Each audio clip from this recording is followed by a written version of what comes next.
রাজধানীর ধানমন্ডি ৩২-এ বিক্ষোভ মিছিলকে কেন্দ্র করে সাংবাদিকের ওপর হামলার অভিযোগ উঠেছে। ২৩ জুন সকালে বাংলাদেশ জামায়াতে ইসলামী ঢাকা মহানগর দক্ষিণের ধানমন্ডি জোনের উদ্যোগে আয়োজিত একটি কর্মসূচি শেষে এ ঘটনা ঘটে বলে জানিয়েছেন উপস্থিত সাংবাদিকেরা।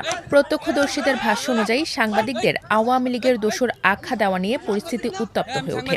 প্রথমে ধাক্কাধাক্কি এবং পরে হামলার ঘটনা ঘটে। এ ঘটনায় দৈনিক সকালের রিপোর্টার মাহফুজুর রহমান শিশির আহত হন। সহকর্মী সাংবাদিকেরা দ্রুত তাকে ঘটনাস্থল থেকে উদ্ধার করে চিকিৎসার জন্য কাছে থাকা বাংলাদেশ মেডিকেল কলেজ হাসপাতালে নিয়ে যান।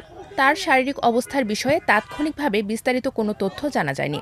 হামলার অভিযোগ নিয়ে জামায়াত নেতাদের কোনো বক্তব্য পাওয়া যায়নি। ঘটনার পর এলাকায় কিছু সময়ের জন্য উত্তেজনা বিরাজ করলেও আইনশৃঙ্খলা বাহিনীর উপস্থিতিতে পরিস্থিতি নিয়ন্ত্রণে আসে।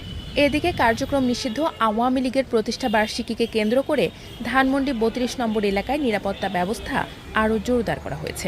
গুরুত্বপূর্ণ প্রবেশপথগুলোতে অতিরিক্ত পুলিশ সদস্য মোতায়েন করা হয়েছে। পাশাপাশি কয়েকটি পয়েন্টে ব্যারিকেড স্থাপন করে তল্লাশি ও নজরদারি বাড়ানো হয়েছে।